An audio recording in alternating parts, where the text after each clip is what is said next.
Hello again, and today we are talking about the Fiskars ProCision Rotary Bypass Trimmer. If you caught my latest haul video, then you know that I got this for a really great deal at Hobby Lobby. And of course I couldn't pass it up because there was just too many good things written all over just the box alone. So I primarily bought it because it says it cuts through thick materials, it has a self-sharpening blade, it's a full lifetime warranty, it has a dual rail system for straight cuts, it's wider, you can use 20 sheets on here, 12-inch cutting length, and it's a 3mm cutting capacity. So I'm definitely going to put this to the test, but we're also going to see what other capabilities it has. So right out of the box, there was no manual or anything like that. It was just basically the trimmer itself, and it comes folded up like this. This actually is a really great option because on its own, it's going to take up a whole lot of table space. So you can definitely keep it folded if you're working on your smaller projects. But if you're using your 12 by 12 sheets or other stuff like that with larger projects, you're definitely going to want to unfold it. There's no latch or anything. You're just basically unfolding it and folding it to your needs. So it says it's the ProCision dual rail system for straight cuts. Basically, your blade is always going to stay on course because it is pretty much following these two rails that you see here. It has a self-sharpening steel blade, and as far as I can tell, there is actually no way you can take this blade out or change it. It kind of reminds me of the rotary tool, when you're trying to cut your fabric. I'm not going to mess around too much with it because it is a blade, but it kind of looks like it's permanently stuck in there. And I think that's kind of why they give it a full lifetime warranty. Wow! Number one, unlock the paper guard, which is right here. Lock, unlock, lock, unlock. And then it says to move the blade carriage. This is actually super important. You are going to skip this part constantly throughout the entire time. If you are one that used a lot of their previous paper trimmers, just kind of for small end paper crafting, this is something that you really have to get used to because if you don't, you're actually going to crack the little guard, which is made out of plastic. So yes, it says move blade carriage flush with either end before lifting paper guard. This actually is a process that you constantly have to remind yourself of because I kept forgetting this the entire time because it's not really typical of your normal paper trimmers to have to do that. Next, lift your paper guard, insert and align your material, and then lower the paper guard to secure the material. That's easy enough to do. Number 3, push blade carriage over paper guard to engage rotary bypass blade and continue to opposite end. So this is actually just a single sheet of computer paper. So my first impression is that yes, it cut the paper, no problem. So we're going to see how it does on thicker paper, kind of like cardboard, cardstock. No, not cardstock. I'll do that later on. Let's start with the cardboard. And I'm going to measure this. It's about 1.1 millimeters. And as you can see, it cuts right through, no problem. And I will say though, I did notice this on the cardboard. It kind of has a warped edge on one of the sides. So one is a completely perfect straight cut. And it's not too noticeable on the other side, but you can definitely see that there is a lot of the fiber from the paper that's showing.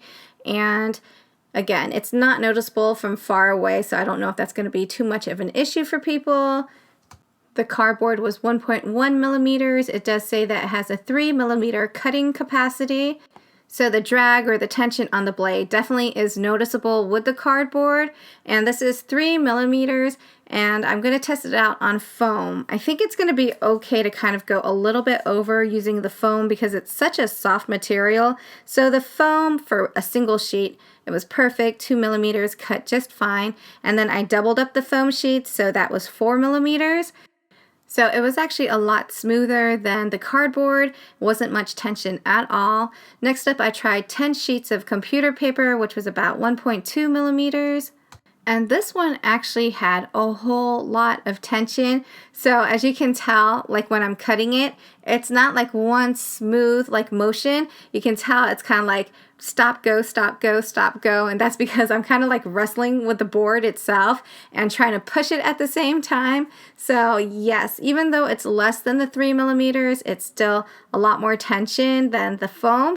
So again, one side cuts out crisp and clean, straight lines, and then there's the other side that kind of has like that little bit of a jaggedy edge to it, and it's more prominent in this picture right here, as you can see.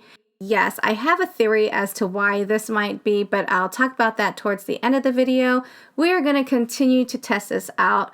So it says you can use 20 sheets, and I did measure out 20 sheets of computer paper, which turned out to be about 2.3 millimeters. And right off the bat, you know, as I put this in, you can tell that this blade doesn't seem like it wants to go anywhere. So I'm going to say no on the computer paper. I won't try it with 20 sheets on the computer paper. I will probably try it with a little bit of the loose leaf paper because the material itself isn't as thick. So I'm going to go with 10 sheets of loose leaf notebook or binder paper. That's about 0.7 millimeters. And that one was a lot better than the computer paper, but again, you're still kind of getting that one really crisp edge and then the other edge that is a little bit jaggedy. So, you know, I don't know if that's normal. So if you guys have it, please let me know in the comments if that is also happening with yours as well. But yeah, I'm going to test it out again. I'm going to take these 2 sheets, I'm going to put them together. So that's going to be a total of 20 sheets of paper. And we're just going to use the notebook paper because once again, I'm not even going to try it with the computer paper. So this one is 20 sheets of the notebook paper, but it's not like a typical paper trimmer where it just kind of glides right through. This has kind of a tension to it. And again, you do see that there is definitely like one side that is pretty much clean cut, and then the other one again is a little bit jaggedy, and this is much more noticeable than any of the other cuts. So with 20 sheets of paper, you do kind of get this like effect right here. Sometimes when you're doing your projects and you kind of want that nicely torn edge, but not too crazy, kind of like for shabby chic, that would be really cute for that as well. So we're going to test the cardstock. I am using 5 sheets of 110-pound cardstock. It does glide a lot better, and I think that's because I didn't really use that many sheets all at one time. So I think the key here is probably using less sheets, but still you kind of get a little bit of a rippling effect on one of the ends. I think we should move on from paper and test out some other materials, see if it still has that kind of effect to it. I know earlier the single sheet didn't really have that effect to it, and the foam paper didn't have that effect to it. We're going to go test out some of this faux leather. This is a pink floral faux leather, and it cut perfectly, no issues on either end. So this is something you can definitely use this for. Next up, I'm going to try this teal faux leather. As you can see, there's a lot more texture on this one.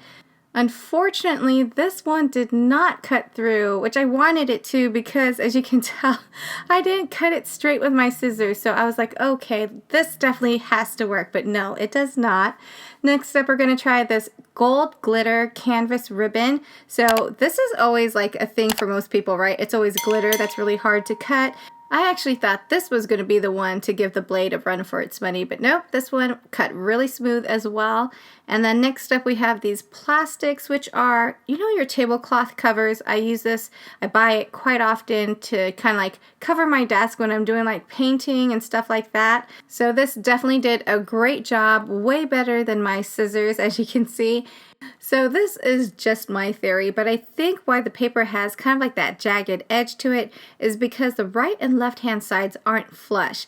It's definitely hard to see it on camera, but on the right hand side where it's getting trimmed, it actually has a little bit of a drop, as you can see here with the ruler, and you always kind of get that jaggedy edge on the right hand side, and then the left side of the sheet is completely perfect. I'm planning on using this for a lot of filler paper, notebook paper, and so I just really need one edge to be super straight, so I'm going to keep this. It's perfect for what I'm going to use it for. Plus, I love the fact that it cuts through the plastic and some of the canvas and faux leather, so I'm definitely going to keep this. And let me know in the comments down below, or actually let all of us know in the comments down below if you have one, if you have the same issues. Maybe it's just the trimmer that I got, I'm not sure. But yeah, let us know what you use it for, how you like it. That's going to do it for today's video, and you guys know the drill. If you like the vibe, please subscribe and hit the bell if you want to be notified of all the new and upcoming videos. I thank you all so much for watching, and I hope you all have a very wonderful day.